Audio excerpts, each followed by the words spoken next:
Casey Bloys, HBO's president of programming, has announced a new dramatic series, Confederate, with both David Benioff and D.B. Weiss as executive producers and screenwriters.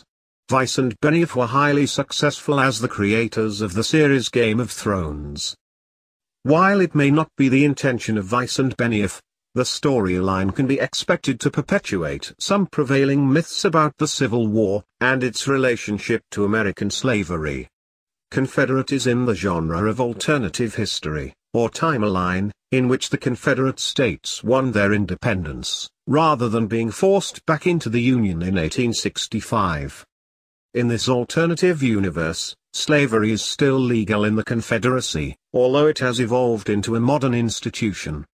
Plantation slavery would not be profitable today, so the storyline is that for slavery to still be in existence, slaves would have to be used in ways different from picking cotton, for example. The characters in the series will include slave hunters as well as those who are fighting for the freedom of the slaves. Not to leave out attacks upon capitalism, there is even a slave-holding corporation.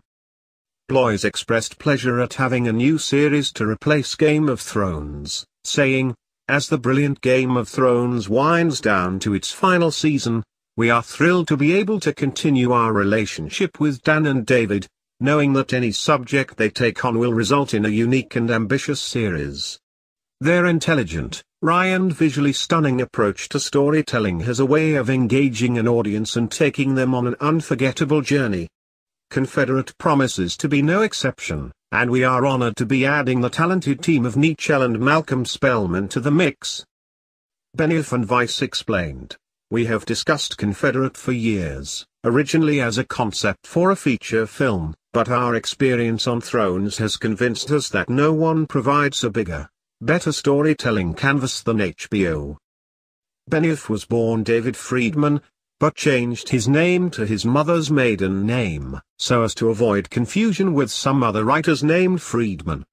His father, Stephen Friedman, is the former head of Goldman Sachs. He was born and raised in New York City. Weiss, on the other hand, was born and raised in Chicago. The two met in Dublin, Ireland, where Weiss was studying Anglo-Irish literature. 3 years later they met again in California, and began to collaborate on screenwriting. Their new series assumes certain things about the Civil War and slavery, and can be expected to perpetuate those assumptions to its audience. First, most Americans today wrongly believe that the Civil War was fought by northern states against southern states so as to abolish slavery. While slavery was certainly a source of friction between the sections in the years leading up to the Civil War, the war itself was precipitated by the secession of 7 southern states, in 1860 and 1861, and the response of President Abraham Lincoln.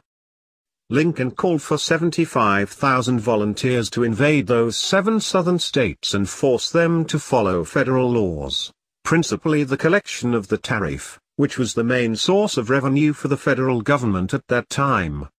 Lincoln did not mention slavery in this call, but the call led 4 more states to leave the Union, rather than take up arms against fellow states. Still, even after the secession of 11 total states, 4 states where slavery was still legal remained in the Union.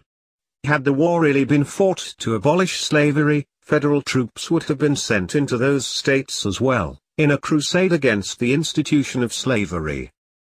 But this series perpetuates a second myth about the war and slavery, which is that without the deaths of hundreds of thousands of Americans, and the crippling of hundreds of thousands more, slavery would still exist today. Slavery had once existed in every state, dating back to colonial times. At the time of the adoption of the Constitution, only 2 states had no slaves at all. What had happened to them? Was there some bloody civil war in those northern states where slavery died out over the next 7 decades? Of course not. Slavery ceased to exist in states such as New York largely because economic conditions brought on by the Industrial Revolution had led to the point where slavery could be abolished without any significant economic disadvantage. In fact, slavery had gradually grown economically counterproductive in those states. Even in some slave states such as Virginia, slavery had already grown increasingly less important.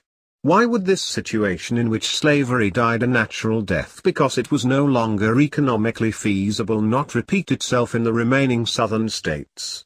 After all, they did not utilize slaves in northern factories, so why would they have done so in the South as it industrialized? Today, it is commonly believed that the Civil War was fought to abolish slavery, and had it not been for that war, it would still exist today, with chattel slaves picking cotton on southern plantations. It is ludicrous, but unfortunately, this series, which will likely be well done, will only bring new life to that false history.